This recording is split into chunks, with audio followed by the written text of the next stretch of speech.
Hello friends, या व्हिडिओमध्ये आपण क्लास 8 मॅथ्स या विषयाची समेटिव्ह इव्हॅल्युएशन 2 म्हणजेच आकारिक मूल्यमापन सत्र 2 याची 2023-24 म्हणजेच मागच्या वर्षीची सराव प्रश्नपत्रिका पाहू. या सराव प्रश्नपत्रिकेमध्ये ही जरी इंग्रजी माध्यमाची असली तरी सुद्धा याच्यामध्ये इंग्रजी माध्यम व मराठी माध्यम या दोन्ही माध्यमांच्या विद्यार्थ्यांसाठी आपण ही प्रश्नपत्रिका सोडवून घेऊ. या परीक्षेमध्ये दोन प्रकारचे प्रश्न असतात. पहिला जो प्रश्न असतो तो प्रात्यक्षिक परीक्षेचा प्रश्न असतो जो 10 मार्काला असतो. त्याच्यामध्ये आपल्याला वेगवेगळी प्रात्यक्षिक गणितावर आधारित करायचे असतात आणि लेखी परीक्षा असते 50 गुणांची. तर त्या लेखी परीक्षेमधला पहिला प्रश्न तिथून आपण सुरुवात करूया. तर हा पहिला प्रश्न, solve the examples given below. पहिला त्यातला write the number in words. 2,90,765 ही जी संख्या दिली ती अक्षरात लिहायची. आपण इंग्रजी माध्यम आणि मराठी माध्यम दोन्हीसाठी एकाच वेळेला उत्तर पाहू. ही संख्या जर आपल्याला अक्षरात लिहायची असेल तर सुरुवातीला इंग्रजीमध्ये ही संख्या आपण अशी लिहू शकतो.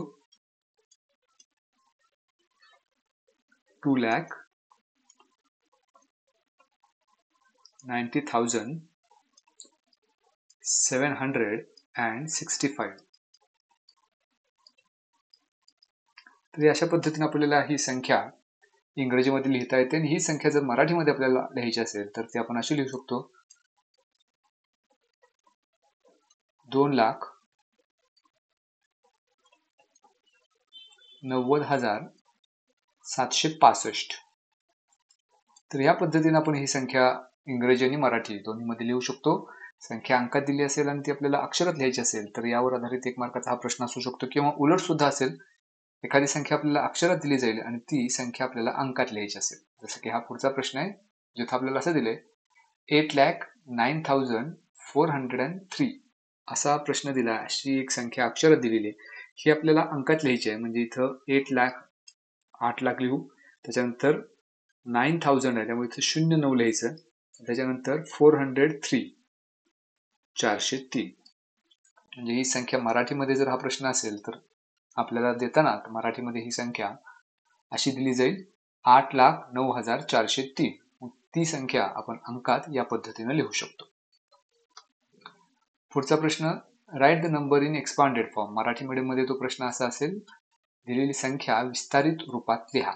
आता इथं 9,25,043 अशी संख्या आहे. तर प्रत्येक या संख्येची जी स्थानिक किंमत आहे ती स्थानिक किंमत लिहायची आणि त्यांची बेरीज करायची, म्हणजे त्याचं विस्तारित रूप असतं. मग 9 लाख आहे, याचा अर्थ ही संख्या आपण अशी लिहू शकतो 9 लाख प्लस, कारण याची स्थानिक किंमत 9 गुणिले 1 लाख म्हणजेच 9 लाख होते. त्यानंतर 2 ही जी संख्या आहे त्याची स्थानिक किंमत 20,000 आहे, त्यामुळे त्याच्यामध्ये प्लस 20,000 करायचं आहे. 5 ची स्थानिक किंमत 1000 स्थानी 5 असल्यामुळे त्याची स्थानिक किंमत असणार आहे 5,000. 0 ची स्थानिक किंमत 0च असणार आहे, त्यामुळे तशी लिहूया आधी. 4 ची स्थानिक किंमत ते दशक स्थानी असल्यामुळे त्याची स्थानिक किंमत 40 आणि शेवटच्या अंकाची स्थानिक किंमत तो एकक स्थानचा असल्यामुळे 3 अशीच राहील. तर ही संख्या अशा पद्धतीने आपण एक्सपांडेड फॉर्म मध्ये लिहू शकतो. हे झालं त्या संख्येचं विस्तारित रूप. पुढचा प्रश्न, बेरीज करा. दोन संख्या दिली त्यांची बेरीज करायची. मग इथं 7 अधिक 1 8, 8 आणि 5 13, चा 1, 7 आणि 3 10, चला 1 5, 5,038 ही संख्या होईल. वजाबाकी करायच्या या दोन संख्यांची. 6 तून 1 गेला 5 शिल्लक राहिले. इथं 0 4 जात नाहीत म्हणून 10 4 गेले 6, हातचा परत दिला. 5 4 गेले 1, 3 2 गेला 1 आणि 7 5 गेले 2. उत्तर येईल 21,165. पुढचा प्रश्न गुणाकार करण्याचा असेल. या दोन संख्यांचा गुणाकार करायचा. हा जर गुणाकार केला तर आपलं उत्तर मिळेल 5,038. पुढचा प्रश्न भागाकार करा असा आहे. या संख्येला आपल्याला भागायचं आहे. नेहमीच आपल्या भागाकार पद्धतीनं आपल्याला भागायचं आहे 15नं, त्यामुळे ही संख्या इथे लिहू. आणि कोणत्या संख्येला भागायचं तर 17,260 17,260 ला भागायचं. मग पहिल्यांदा इथं 15 1 15, 15चा भाग जाईल. वजाबाकी करूया, 2 शिल्लक राहील. पुढची संख्या 2 उतरून घेऊ. पुन्हा एकदा 15 1 15, 1चा भाग जाईल. 22 मधून 15 गेले 7 शिल्लक राहील. पुढची संख्या 6. पुन्हा आता 76 पेक्षा लहान 15च्या पाड्यातली संख्या 75 आहे. मग 15 5 75, 5चा भाग जाईल. इथं 75 वजा करूया, 1 शिल्लक राहील. पुढची संख्या 0. आता इथं 0 10 संख्या आल्यामुळं इथं भाग जाणार, त्यामुळे भाग लागेल 0चा. मग 0 जर वजा केले तर बाकी राहील 10, त्यामुळे इथं रिमाइंडर 10 असणार आणि भागाकार असणार आहे 1150. पुढचा प्रश्न आहे, अन athlete completes 15 rounds around the ground, whereas another athlete completes 5 rounds less than the first athlete. If the distance covered in one round is 600 meter, find the total distance covered by both the athletes. प्रश्न असा आहे मराठीमध्ये, एका क्रीडांगणाला एक धावपटू 15 फेऱ्या मारतो, तर दुसरा धावपटू त्याच्यापेक्षा 5 फेऱ्या कमी मारतो. एका फेरीत कापले जाणारे अंतर 60 मीटर असेल तर दोघांनी मिळून किती अंतर कापले. आता इथं दोन ॲथलीट्स आहेत, दोन धावपटू आहेत. त्यातला पहिला जो धावपटू आहे त्यानं किती अंतर कव्हर केलं, तर त्यानं 15 राऊंड कंप्लीट केलेले. सो द फर्स्ट ॲथलीट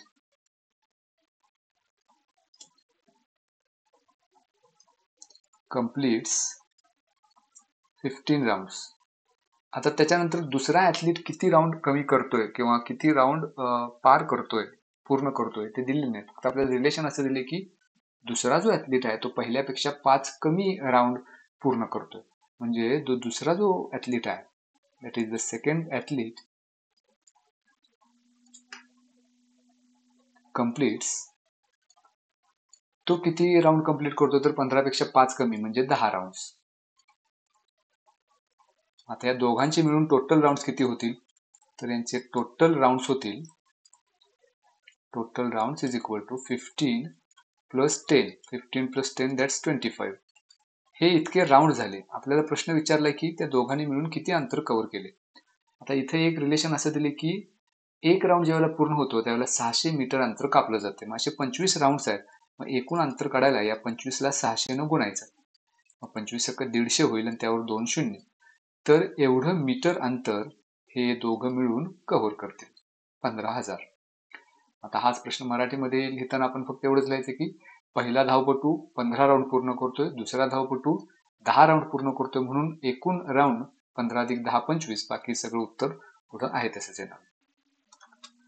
पुढचा प्रश्न, the degree of the polynomial is. एक पॉलिनॉमियल दिले आणि त्याची डिग्री लिहायची आहे, म्हणजेच या बहुपदीची कोटी लिहायची. मग बहुपदीची कोटी याचा अर्थ याच्यामध्ये जे व्हेरिएबल आहे त्यातला मॅक्झिमम इंडेक्स, म्हणजे इथं 4y² आहे, 2y³ आहे आणि 3 आहे, या 3 टर्म्स आहेत. मग इथं आपल्याला हे शोधायचं की इथं अशी कोणती टर्म आहे ज्याच्यामध्ये वायचा इंडेक्स सर्वात मोठा आहे. तर ही टर्म आहे 2y³, कारण इथं वायचा इंडेक्स आपल्याला 3 दिसतोय. तर तो जो इंडेक्स आहे, हायेस्ट इंडेक्स, ती असते आपली डिग्री, ती त्या बहुपदीची कोटी. So the degree of the polynomial is 3. या बहुपदीची कोटी असणार आहे ती. दुसरा प्रश्न आहे, divide and write appropriate terms in boxes. हा भागाकार आपल्याला करायचा आहे, जिथं आपल्याला वजा 20x³ ला 5x² न डिवाइड करायचं. मग इथं 5 आणि 20 यांचा जर आपण विचार केला तर 5 न 4चा भाग लई इथं, म्हणजे 5 × 4 20 होतील आणि ते निगेटिव्ह साइन असल्यामुळं भाग लावताना वजा 4चाच भाग लावायचा. त्याच्यानंतर x² ला कितीनं मल्टिप्लाय केलं तर आपल्याला x³ मिळतील, तर x न, त्यामुळे इथं भाग लावायचा xचा. आता ह्या दोन्हीचा जर गुणाकार केला, -4 × 5 -20 मिळेल आणि x² × x x³ मिळेल. आता वजाबाकी आपण करतो त्यामुळे ही चिन्ह बदलतील, -20x³ चे होतील +20x³ आणि हे मायनस प्लस एकमेकांना निघून जाईल, रिमाइंडर 0 असेल आणि त्यावेळेला भाग लागेल -4x. Next question, divide and write the quotient and the remainder. पुन्हा एकदा आपल्याला दोन पॉलिनॉमियलचा भागाकार करायचा आहे आणि त्या केसमध्ये आपल्याला कोशंट आणि रिमाइंडर लिहायचं आहे. आपल्याला भागायचं आहे p+3 न, त्यामुळे भागाकार चिन्हाच्या बाहेर p+3 लिहूया आणि भागाकार चिन्हाच्या आत p² + 7p + 5, कारण या पॉलिनॉमियल आपल्याला भागायचा आहे. मग p ला कितीनं गुणलं तर p² मिळेल, तर p, मग भाग p चा लागेल, p × p p² + 3 × p 3p. वजाबाकी करताना प्रत्येक टर्मचं साईन बदलायचं, ह्या +p² चे होतील मायनस, प्लसचे मायनस, प्लस मायनस p² निघून जाईल, 7p - 3p 4p मिळेल. पुढची टर्म 5 उतरून घेऊया. आता पुन्हा एकदा विचार असा करायचा की इथं टर्म p आहे, इथं 4p आहे. p ला कितीनं गुणलं तर 4p मिळेल, तर +4, त्यामुळे भाग +4 चा लावायचा. आणि आता या 4 न या दोन्ही टर्म्सला मल्टिप्लाय करूया, 4 × p 4p मिळेल, प्लस 4 × 3 12 मिळेल.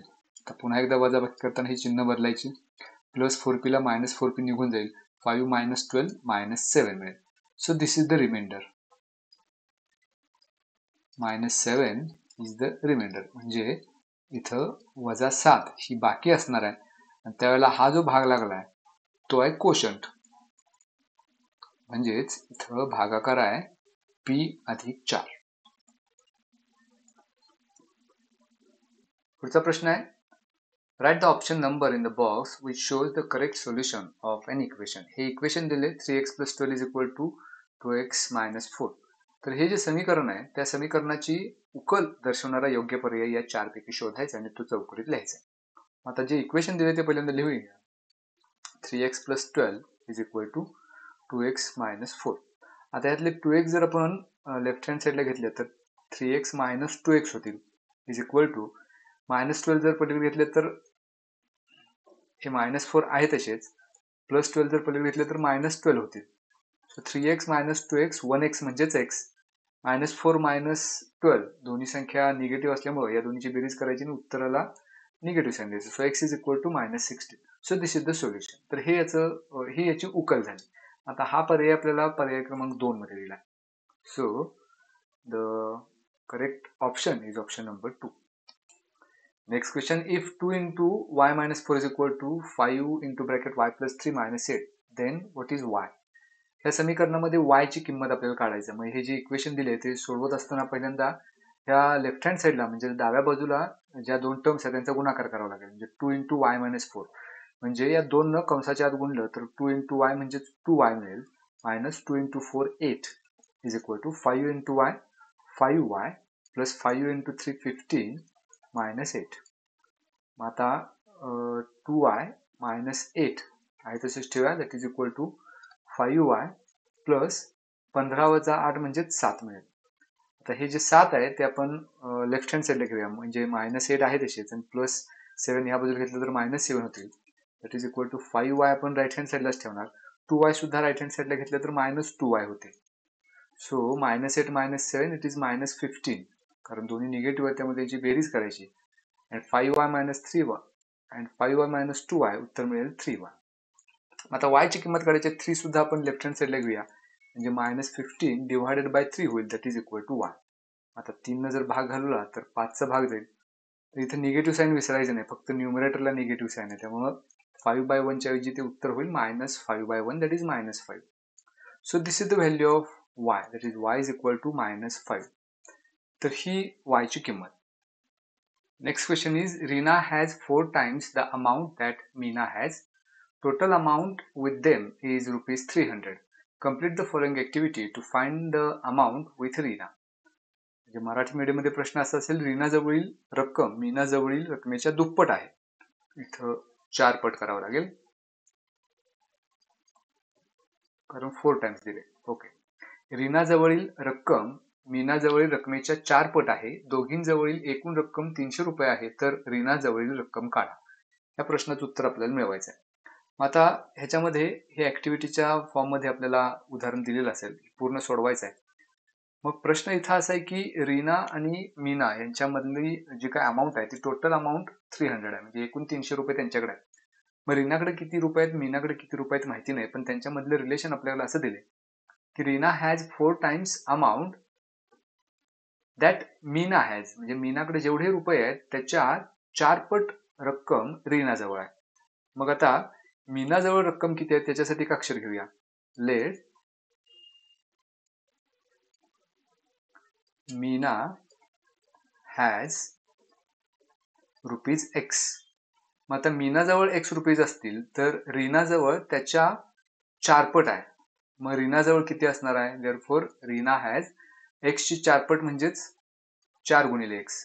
रीना 4x रुपये रीनाकडे असणार. फक्त हे मराठीमध्ये लिहिताना आपण असं कन्सिडर करायचं की समजा मीनाजवळ x रुपये आहेत, मग रीनाजवळ रुपये असतील 4x. आता या दोन्हीची बेरीज म्हणजे एकूण रक्कम. सो द टोटल अमाऊंट, जर आपल्याला या दोघींच्या जवळची टोटल अमाऊंट काढायची असेल तर या दोन्हीची बेरीज करायची, that is x plus 4x.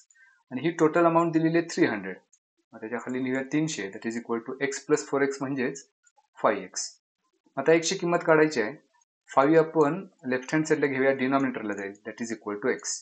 मग 5 न जर भाग घालवला तर 5 × 30 आणि 0. So 60 is equal to x, that is x is equal to 60. तर एवढे रुपये आहेत मीनाजवळ. प्रश्न आपल्याला विचारलाय रीनाजवळ रुपये किती असतील.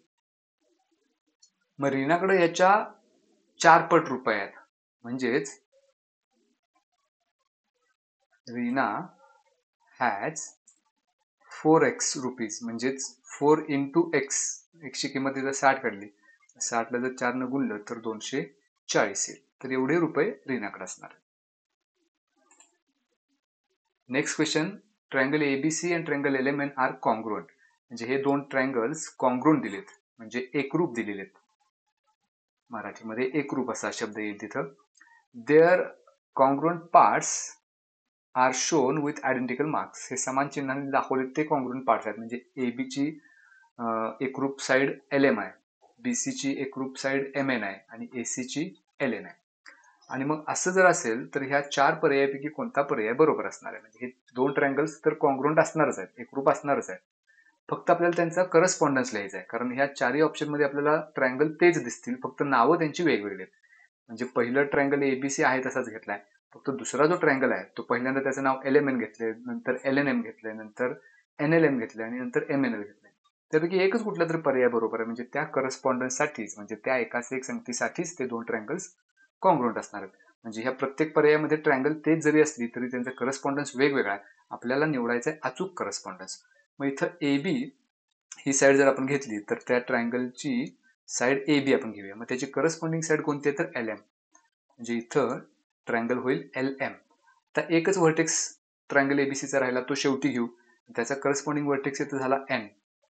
मग आता ह्या करस्पॉन्डन्ससाठी हे दोन कॉन्ग्रुएंट आहेत का ते पहिला तपासून बघूया. म्हणजे हे दोन ट्रायंगल्स या करस्पॉन्डन्ससाठी जर कॉन्ग्रुएंट असतील तर एबी ची करस्पॉन्डिंग साइड एलएम व्हायला पाहिजे, जी इथं दिसते, दोन्ही समान चिन्हांनी दाखवलेत.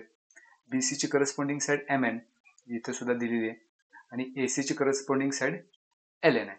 म्हणजे या करस्पॉन्डन्ससाठी हे दोन ट्रायंगल्स कॉन्ग्रुएंट आहेत. म्हणजे इथं ऑप्शन 1 हा बरोबर ऑप्शन आहे, त्यामुळे बॉक्समध्ये येईल 1. यासारखाच हा पुढचा प्रश्न असा आहे, in figure angle DCH is congruent to angle DCF. DCH म्हणजे हा अँगल आणि DCF हा दुसरा अँगल, हे दोन्ही एकमेकांशी कॉन्ग्रुएंट आहेत. तर आणखी कोणती माहिती आपल्याला अजून ऍडिशनल द्यायला पाहिजे जेणेकरून हे दोन ट्रायंगल्स जे आहेत, DCH हा एक ट्रायंगल आणि DCF हे कॉन्ग्रुएंट होतील, असा प्रश्न आहे. आणि त्याच्यासाठी टेस्ट पण दिलेली आहे, SAS टेस्ट. आता हे एक अँगल तर कॉन्ग्रुएंट दिलेलंच आहे, त्याच्यामध्ये आणखी एक साइड DC ही कॉन्ग्रुएंट असणार आहे, because it is a common side. म्हणजे ही या दोन्ही ट्रायंगलचा भाग आहे. त्यामुळे आता आणखी एकच भाग द्यायला पाहिजे आपल्याला, ते म्हणजे HC आणि CF ह्या दोन साइड्स कॉन्ग्रुएंट जर दिल्या तर या दोन साइड आणि त्याच्या मधला अँगल दुसऱ्या ट्रायंगलच्या दोन साइड आणि त्याच्या करस्पॉन्डिंग अँगलशी जर कॉन्ग्रुएंट असेल तर हे दोन ट्रायंगल्स कॉन्ग्रुएंट होणार आहेत SAS टेस्टनुसार. म्हणजे इथं आपल्याला आणखी माहिती काय द्यायला पाहिजे, एक तर पहिल्यांदा आपल्याला असं द्यायला पाहिजे की segment CH is congruent to segment CF, ही माहिती द्यायला पाहिजे. कारण कॉमन साइड ही माहिती देण्याची गरज नसते, ते आपल्याला माहितीच असतं की जर दोन ट्रायंगल मध्ये एखादी साइड कॉमन असेल तर ते कॉन्ग्रुएंट असणारच आहे. त्यामुळे ही एकच माहिती आपल्याला ऍडिशनल म्हणजे आणखी द्यायला पाहिजे. म्हणजे मग हे दोन ट्रायंगल्स SAS टेस्टनुसार कॉन्ग्रुएंट होतील. पुढचा प्रश्न, in the figure congruent parts of quadrilateral BMST. हा जो क्वाड्रिलॅटरल आहे BMST याचे कॉन्ग्रुएंट पार्ट्स सारख्या चिन्हाने दाखवलेत. म्हणजे SM आणि BT हे या दोन साइड्स कॉन्ग्रुएंट दिलेले आहेत आपल्याला. Complete the following activity to show that triangle TBM हा एक ट्रायंगल आणि MTS हा दुसरा ट्रायंगल हे कॉन्ग्रुएंट आहेत, हे आपल्याला प्रूव्ह करायचं आहे. आता ह्याच्यासाठी हे दोन राईट अँगल ट्रायंगल्स आहेत, कारण ह्याच्यामध्ये हे दोन्ही अँगल्स 90 डिग्री दिलेत, म्हणजे अँगल B आणि अँगल S. त्यामुळे हे दोन ट्रायंगल्स राईट अँगल ट्रायंगल्स तयार होतात. ह्याच्यामध्ये हायपोटेन्यूस MT हा जो हायपोटेन्यूस आहे तो दोन्ही ट्रायंगलच्या बाबतीत. So hypotenuse ST is common हायपोटेन्यूस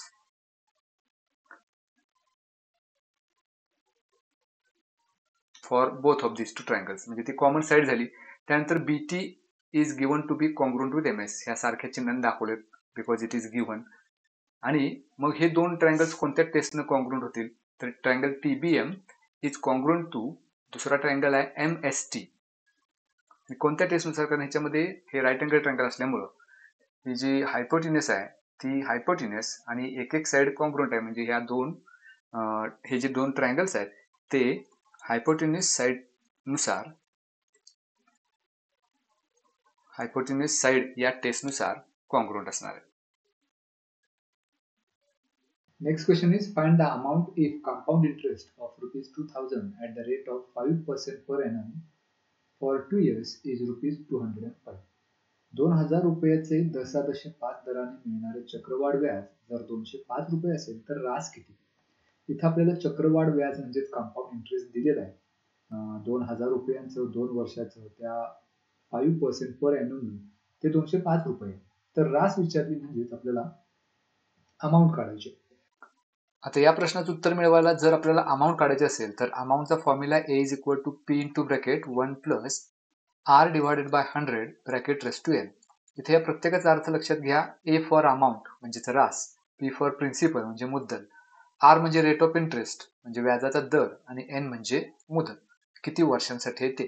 तर या सूत्रानं आपण अमाऊंट काढू शकतो, पण या प्रश्नामध्ये हे सूत्र वापरण्याची गरज नाही, कारण आपल्याला अमाऊंट जर काढायची असेल तर अमाऊंट साठी formula A is equal to P plus I किंवा मराठी माध्यमासाठी रास बरोबर मुद्दल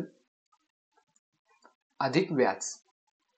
जर एखाद्या प्रश्नामध्ये व्याज दिलं नसेल आणि ते आपल्याला कॅल्क्युलेट करायचं असेल तर याच्या अगोदरचा जो आपण फॉर्म्युला पाहिला तो फॉर्म्युला वापरून आपण अमाऊंट काढू शकतो. पण इथं आपल्याला रास काढण्यासाठी प्रिन्सिपल पाहिजे आणि इंटरेस्ट म्हणजेच कंपाऊंड इंटरेस्ट पाहिजे. दोन्ही दिलेले आहेत.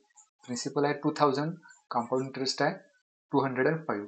त्या जर दोन्ही इथं किमती आपण ठेवल्या 2000 प्लस इंटरेस्ट इज 205, या दोन्हीची बेरीज केली तर उत्तर मिळेल 2205. So that is the amount. आणि हा 1 मार्कासाठीच प्रश्न आहे. याचा अर्थ हे सूत्र वापरून आपण या प्रश्नाचं उत्तर मिळवू शकतो. जर इथं हे कंपाऊंड इंटरेस्ट दिलं नसतं तर मात्र आपल्याला A चा फॉर्म्युला वापरून म्हणजे अमाऊंटचा फॉर्म्युला वापरून ते कॅल्क्युलेट करावं लागलं असतं. आता इथं आपल्याला कंपाऊंडही दिले, प्रिन्सिपलही, कंपाऊंड इंटरेस्टही दिले, प्रिन्सिपलही दिले, त्यामुळे आपण या सूत्राचा उपयोग करून आपण अमाऊंट काढू शकतो. तर रास येईल 2205. आता पुढचा प्रश्न आहे, wheat production of a farmer was 3000 kilogram. He made some changes in farming according to the advice of an agro expert. His wheat production increased by 10% every year. What will be his wheat production after 2 years? म्हणजे एका शेतकऱ्याचे गव्हाचे उत्पादन 3000 kilogram होते. कृषी तज्ञांच्या मदतीने त्याने शेतीत योग्य तो बदल केल्यामुळे आता दरवर्षी गव्हाच्या उत्पादनात 10% वाढ होत आहे. तर 2 वर्षानंतर गव्हाचे उत्पादन किती होईल असा प्रश्न आहे. म्हणजे इथं आपल्याला गव्हाचं उत्पादन आणि शेतीशी संबंधित हा जरी प्रश्न वाटत असला तरी सुद्धा आपल्याला या प्रश्नात असं दिले की दरवर्षी 10% वाढ होते. मग हे उदाहरण जरी या शेतीशी संबंधित असेल तर दरवर्षी 10% वाढ होते. म्हणजे इथं आपल्याला कंपाऊंड इंटरेस्टचा फॉर्म्युला वापरावा लागेल. That is A is equal to P into bracket 1 plus R by 100 bracket raise to N. मग इथं A म्हणजेच काय, तर त्या 2 वर्षानंतर किती उत्पादन होईल ते काढता येईल. मग त्यासाठी प्रिन्सिपल वापरायचं आहे. म्हणजे त्याच्या अगोदर किती उत्पादन होत होतं तर 3000. त्यामुळे P म्हणजे प्रिन्सिपल इथं 3000 घ्यायचं आहे. कंसात 1 plus R rate of interest 10% दिलाय म्हणजे दर वर्षाला 10%. त्यामुळे R ची किंमत 10 घेऊ छेद 100 रेस टू N किती वर्षानंतर विचारले तर 2, त्यामुळे ब्रॅकेट रेस टू 2 करायचं. आता हे जर आपण सोडवलं तर आपल्याला उत्तर मिळेल. आता हा कंस सोडवायला तिरकस गुणाकार करावा लागेल. 100 into 1 that's 100 plus 10 into 1 10 divided by 100 into 1 that's 100, that's square. So that is equal to 3000 into 100 plus 10 that's 110 divided by 100 bracket square. मग A ची व्हॅल्यू काढायला हे 3000 आहे तसेच इंटू 110 डिवायडेड बाय 100 म्हणजेच काय, तर 110 divided by 100 into 110 divided by 100 हे 2 वेळा घेऊन त्याचा गुणाकार करायचा. म्हणजे या 2 शून्याला 2 शून्य निघून जाईल, पुन्हा या एका शून्याला शून्य निघून जाईल, हा दुसरा शून्य आणि हा अंशातला शून्य निघून जाईल. म्हणजे इथं गुणाकार आहे 3 गुणिले 110 गुणिले 11. या सर्वांचा जर आपण गुणाकार केला तर तो गुणाकार येईल 3630 किलोग्रॅम. म्हणजे 2 वर्षानंतर त्या शेतकऱ्याचं उत्पन्न होईल 3630 किलोग्रॅम. तर अशा पद्धतीनं हा खरं तर कंपाऊंड इंटरेस्टचा फॉर्म्युला आहे, पण तो वापरून आपण अशा पद्धतीचे त्याचे ऍप्लिकेशन बेस्डचे क्वेश्चन्स असतात ते सोडवू शकतो. Next question, 1 litre is equal to dot dot cubic centimetre. म्हणजे 1 लिटर बरोबर किती क्युबिक सेंटीमीटर, तर ते आहे 1000 क्युबिक सेंटीमीटर. त्यामुळे option number 3 is the correct answer. The next question is find the capacity of the given cylindrical pot using the given information.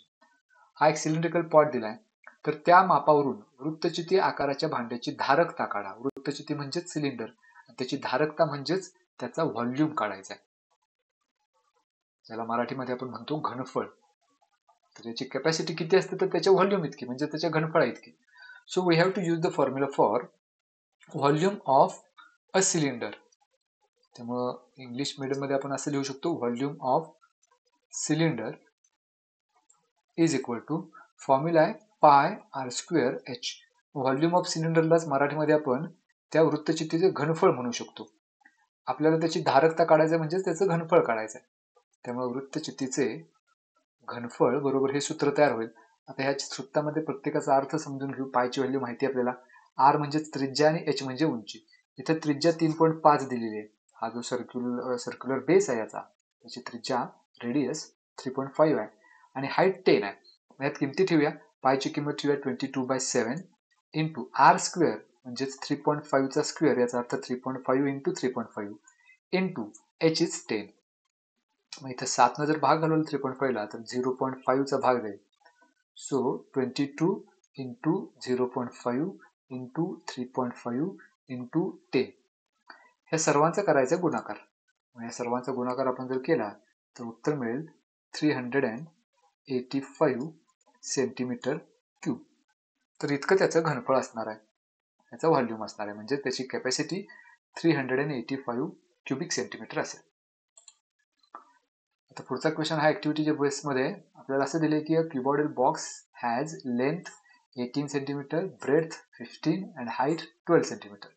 Complete the following activity to find the maximum number of cubes of side 3 cm would fix in the box. म्हणजे आपल्याला एक cuboid box दिलाय ज्याची length, breath आणि height 18, 15 आणि 12 आहे. आपल्याला असं विचारलंय की त्याच्यामध्ये 3 सेंटीमीटर साईड असलेले क्यूब किती बसतील. म्हणजे इथं आपल्याला या दोघांचे व्हॉल्यूम काढावं लागेल. सगळ्यात पहिल्यानंतर तो जो क्युबॉइडल बॉक्स आहे त्याचं व्हॉल्यूम काढावं लागेल, ज्याचा फॉर्म्युला आहे एल इंटू बी इंटू एच. मग इथं एल बी एच लिहिलेलंच आहे. आता जो क्यूब आपल्याला बसवायचा त्याच्यामध्ये, त्याची साईड आहे 3 सेंटीमीटर. मग व्हॉल्यूम ऑफ द क्यूब, त्याचा फॉर्म्युला एल क्यूब. मग एल म्हणजेच 3 क्यूब म्हणजेच 3 इंटू 3 इंटू 3 होईल. आता एकूण क्यूब किती बसतील हे काढायला, हा जो क्युबॉइडल बॉक्सचा व्हॉल्यूम आहे त्याला क्यूबच्या व्हॉल्यूमनं डिवाइड करायचं. So that is 18 into 15 into 12. This is the volume of cuboidal box. त्याला भागले कशानं, तर क्यूबच्या व्हॉल्यूमनं, म्हणजे 3 क्यूब म्हणजेच काय, 3 इंटू 3 इंटू 3. जर इथं आपण या 3 न प्रत्येकी भाग घालवला तर इथं 3 सगळा 18, 6चा भाग जाईल. पुन्हा 3 न 15 ला भाग जाईल, 3 5 15 आणि 3 न 12 ला भाग जाईल, 3 चौक 12. 6 पंचे 30 आणि 30 गुणिले 4 120. तर असे 120 एकूण क्यूब्स बसतील, ज्याची लेंथ असणार आहे, ज्याची साईड असणार आहे 3 सेंटीमीटर. पुढचा क्वेश्चन आहे circumference of base of a cylinder is 120 centimetre. It's curved surface area is 3600 square centimetre. Find the height of the cylinder. म्हणजे वृत्तचिती आकाराच्या तळाचा परिघ 120 सेंटीमीटर आहे आणि तिचं वक्र पृष्ठफळ 3600 चौरस सेमी. तर त्या वृत्तचितीची उंची किती असा प्रश्न आहे. आता वृत्तचितीचं जे वक्र पृष्ठफळ दिले म्हणजे कर्ड सरफेस एरिया दिलाय, त्याचा फॉर्म्युला वापरायचा आपल्याला. Formula is 2 pi r h. So we have to use that curved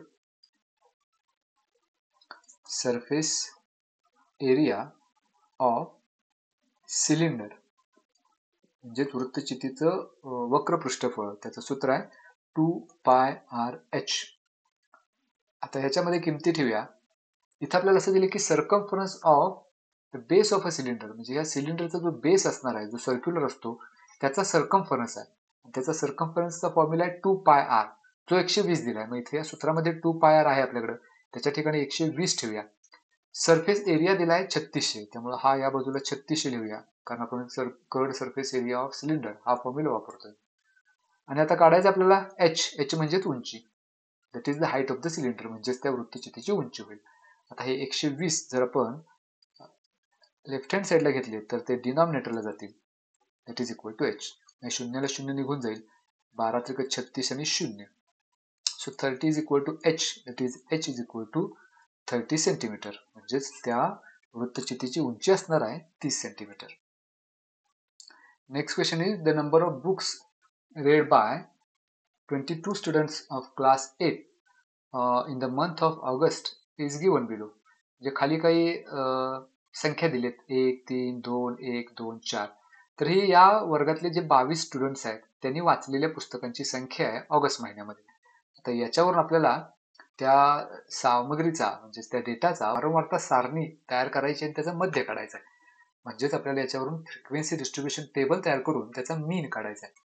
आता इथं हा डिस्क्रीट डेटा दिलेला असल्यामुळं आपल्याला पहिल्यांदा इथे लिहावं लागेल, 4 कॉलम्स करावे लागतील. पहिल्यांदा नंबर ऑफ बुक्स, म्हणजे किती पुस्तकं वाचली त्या महिन्यामध्ये.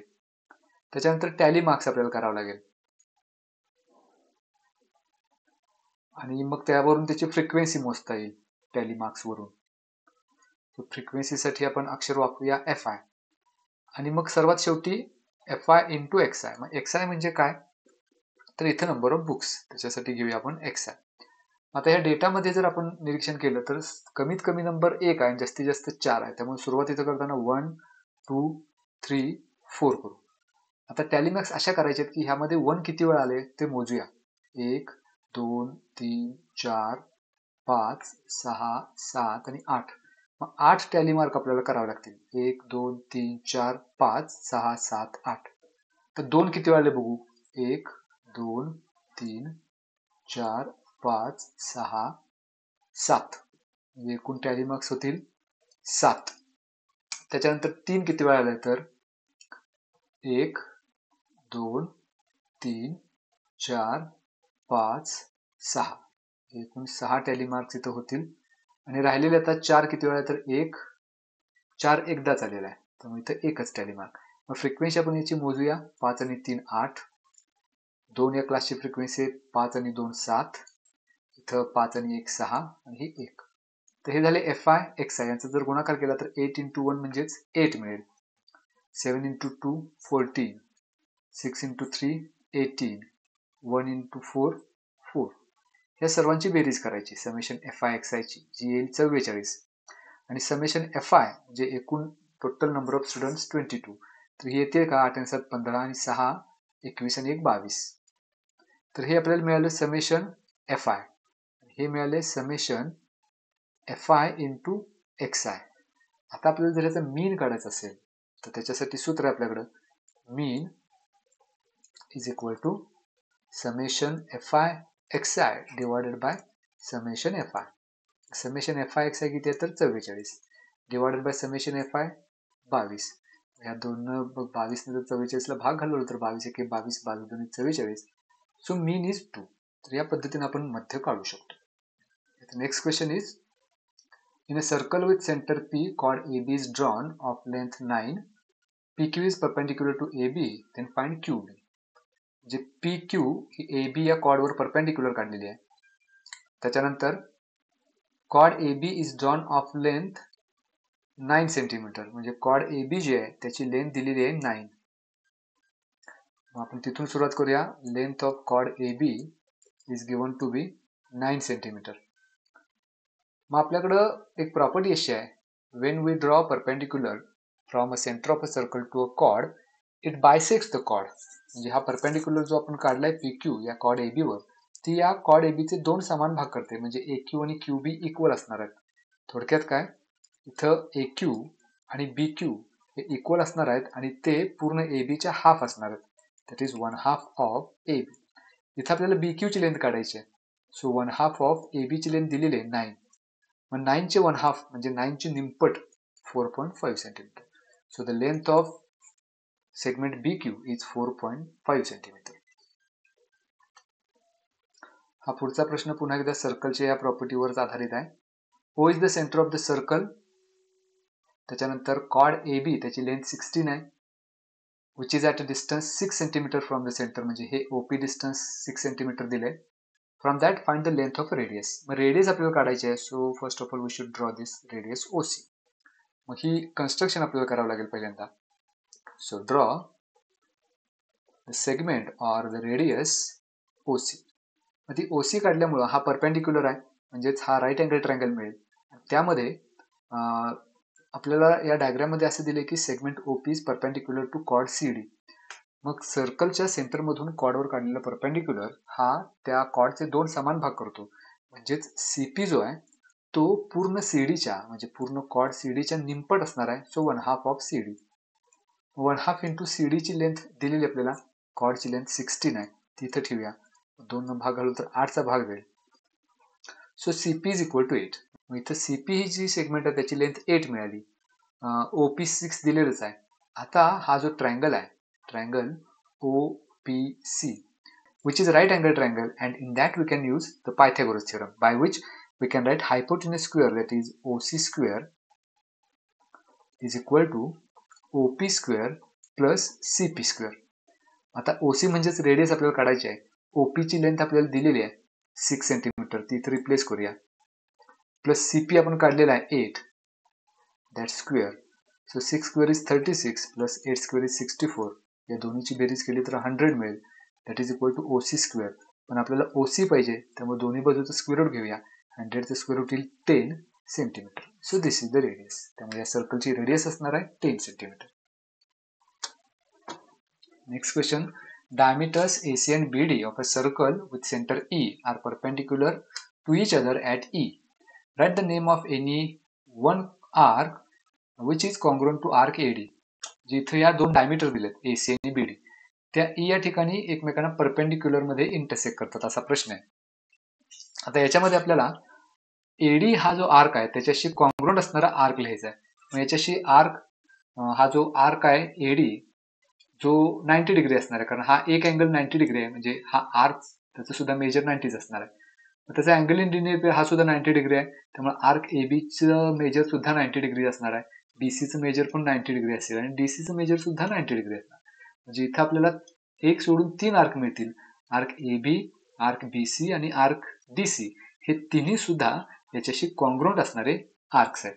त्यामुळं हे आपण इथं असं लिहू शकतो, आर्क AB हा एक आर्क होईल, आर्क BC हा आणि आर्क CD हे तिन्ही आर्क्स आर्क AD शी कॉन्ग्रुएंट असतील. नेक्स्ट क्वेश्चन इज, यामध्ये आपल्याला O हा रेख MN चा, MN जो व्यास दिलाय त्याचा केंद्रबिंदू आहे. काही केंद्रे कोणाची मापं दिली त्याच्यावरून जीवा AB जीवा CD एकरूप आहेत का असा प्रश्न आहे. आता काही म्हणजेच हा कोण MOA 105 दिलाय, MOD 105 दिलाय, हे दोन अँगल 30-30 दिलेले आहेत. मग असं जर असेल तर त्याच्यावरून हे कॉर्ड AB, जीवा AB आणि जीवा CD एकरूप आहेत का असा प्रश्न विचारला. मग ह्या दोन जीवा एकरूप असण्यासाठी हे दोन आर्क्स जे आहेत कंस ते एकरूप असले पाहिजेत, आणि ते आर्क्स जर एकरूप असायचे असतील तर हे जे दोन कोण आहेत ते एकरूप असायला पाहिजेत. ते जर असतील तर आपल्याला असं म्हणता येईल की त्याच्याशी संबंधित असणारे ह्या कॉर्ड सुद्धा कॉन्ग्रुएंट आहेत.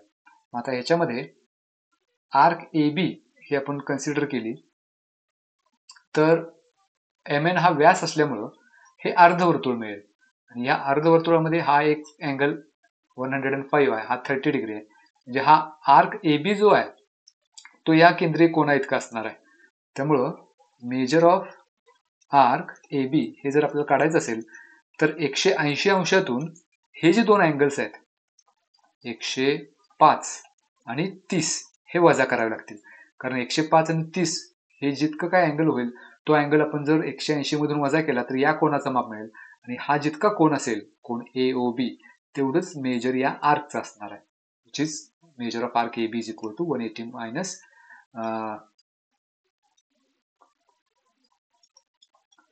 105 प्लस 30. मग 105 प्लस 30 म्हणजेच 135. 180 मधून 135 गेले तर 45 मिळेल. आता ज्या पद्धतीने आपण आर्क ABचं मेजर काढलं त्याच पद्धतीनं आर्क CDचं पण आपण काढू शकतो. म्हणजे त्याच्यावरून कॉर्ड CD आणि AB इक्वल आहेत का आपल्याला बघता येईल.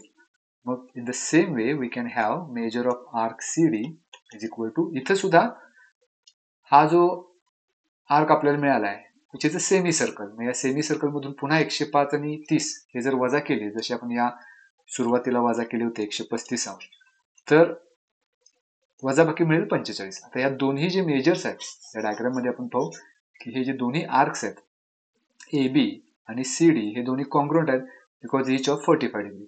मग हे जर दोन आर्क्स कॉन्ग्रुएंट असतील तर त्याच्याशी करस्पॉन्डिंग ज्या कॉर्ड्स आहेत त्या सुद्धा कॉन्ग्रुएंट असतात, which is a property of a circle. म्हणजे सर्कलमध्ये जर दोन आर्क्स कॉन्ग्रुएंट असतील तर त्याच्याशी रिलेटेड असणारे कॉर्ड सुद्धा कॉन्ग्रुएंट आहेत.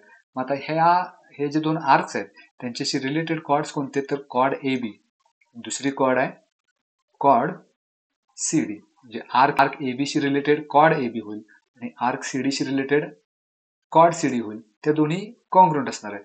So this can be prove.